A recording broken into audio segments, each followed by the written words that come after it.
My daughter's teacher asked me if I knew why Emma had been drawing pictures of Daddy's special friend Sarah sleeping in our bed. I didn't even know who Sarah was. Let me take you back to how this all started. Life was perfect. Or at least, I thought it was. My husband Jake and I had been married for 12 years, with our beautiful 8-year-old daughter Emma being the light of our lives. Jake worked as a marketing director, I managed a small boutique, and we had this cozy suburban life that felt straight out of a magazine. Jake was the kind of husband who still brought me coffee in bed on Sunday mornings. He coached Emma's soccer team, never missed a school play, and we still held hands during our weekly movie nights. Our friends always joked that we were relationship goals. God, how naive I was. But looking back, there were tiny cracks in our perfect facade. Jake had started working late more often, claiming his new project required extra hours. He'd become protective of his phone, taking it with him even to the bathroom. When I'd playfully try to look at something on his screen, he'd quickly angle it away. Just work stuff, babe. Super boring, he'd say with that charming smile. The most telling sign was Emma. She'd started asking weird questions like, "Mommy, why does Daddy have sleepovers when you're at Grandma's?" I'd laugh it off, thinking she meant his poker nights with the guys. Then came that parent-teacher conference that shattered everything. Mrs. Martinez, Emma's second-grade teacher, had asked to speak with me privately after discussing Emma's grades. She seemed uncomfortable, fidgeting with her pen. "Mrs. Johnson, I need to ask you something delicate. Emma has been drawing some concerning pictures during our family art time." She slid a folder across the desk. My hands trembled as I opened it. The first drawing showed our house. Normal enough. The second showed 3 stick figures labeled Mommy, Daddy, and Emma. Also normal. But the third drawing made my blood freeze. It was our bedroom. 2 stick figures in the bed labeled Daddy and Sarah. A smaller figure peeking through a crack in the door labeled me. "She's been drawing variations of this all week," Mrs. Martinez said gently. She told me that Sarah is Daddy's special friend who comes over for sleepovers when Mommy visits Grandma. The room started spinning. Sarah. Who the hell was Sarah? I managed to keep my composure until I reached my car. Then I completely fell apart, sobbing so hard I couldn't catch my breath.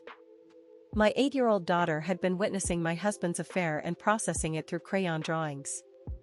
That evening, I confronted Jake.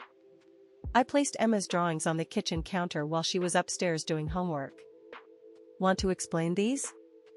His face went white. For a moment, he looked like a deer caught in headlights. Then came the predictable denials. "Emma has an active imagination." "Don't." My voice was ice cold. "Don't you dare gaslight me using our daughter." He broke down then, admitting to a 6-month affair with Sarah, a coworker. The late nights, the business trips, the protective behavior with his phone, it all made sense now. "It didn't mean anything," he pleaded. "She means nothing to me." "Nothing? Then why risk everything for nothing?" But here's where the story takes another devastating turn. While Jake was in the shower that night, his phone buzzed.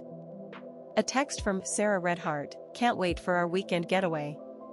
I already told my husband I'm visiting my sister." Sarah was married too. My hands shaking, I scrolled up through their messages. What I found made me physically sick. They'd been planning to leave their spouses and move across the country together. Jake had been secretly applying for jobs in Portland. They'd even looked at apartments. This wasn't just an affair. This was an exit strategy. The next message thread was even worse. It was a group chat called The Escape Plan with Jake, Sarah, and someone named Mike. Reading through it, I realized Mike was helping them coordinate their new life together, fake references, apartment deposits, even advice on custody battles. They'd been planning to take Emma away from me. I screenshot everything and sent it to myself. Then I found Sarah's Facebook profile. Beautiful, blonde, with photos of her own family, a husband named David and twin boys who looked about Emma's age. I stared at her family photos for an hour, knowing I was about to destroy another woman's world. But she'd been planning to destroy mine. The next morning, after Jake left for work, I made 2 phone calls. First, I called my lawyer sister in Chicago. "Rachel, I need help. It's bad." Second, I found David's work number on his company website. My heart pounded as I dialed. "David? You don't know me, but we need to talk about our spouses." We met that afternoon at a coffee shop. David was a soft-spoken accountant who clearly adored his wife and kids. Watching his world crumble as I showed him the messages was one of the hardest things I've ever done. "6 months," he whispered. "She said she was taking night classes." Together, we hatched a plan. That Friday, Jake told me he was going on a work retreat for the weekend. Sarah had told David she was visiting her sister.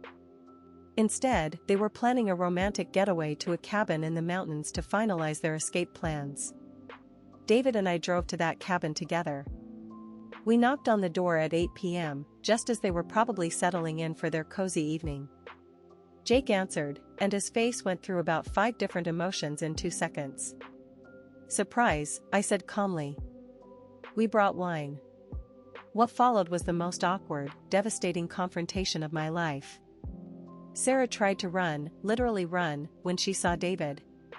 Jake kept stammering about how he could explain everything. "Explain what?" David's voice was eerily calm. "Explain how you've been planning to take our children away from their parents? Explain how you opened a joint bank account last month?" Yes, I'd found that too. The weekend they thought would be about planning their new life together became about dividing assets and discussing custody arrangements. But the final twist came a month later, during our divorce proceedings. Jake's lawyer presented evidence that I had been cyberstalking and harassing Sarah, claiming I'd been sending threatening messages from fake accounts. They had screenshots, dates, everything. Except I'd never done any of that. It took 2 weeks for the truth to come out. Sarah's husband David had been sending those messages, trying to frame me to help Jake get custody of Emma. He was so devastated by his wife's betrayal that he'd snapped and decided to destroy everyone involved. When this came to light, Jake's case fell apart completely. His own affair partner's husband had sabotaged his custody claim in revenge.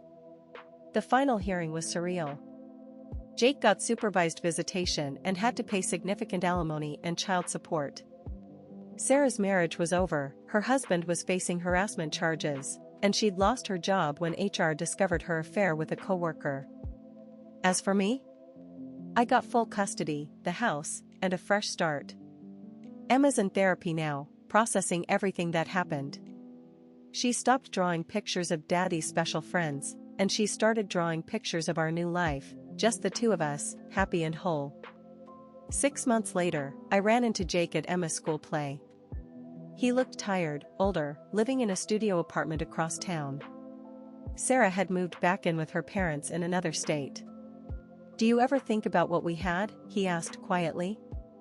I looked at him, really looked at him, and felt nothing. "What we had was built on lies," I said. "What Emma and I have now is real." Sometimes the worst betrayal leads you to your best life. Emma and I are proof of that. Have you experienced something like this? Tell me in the comments.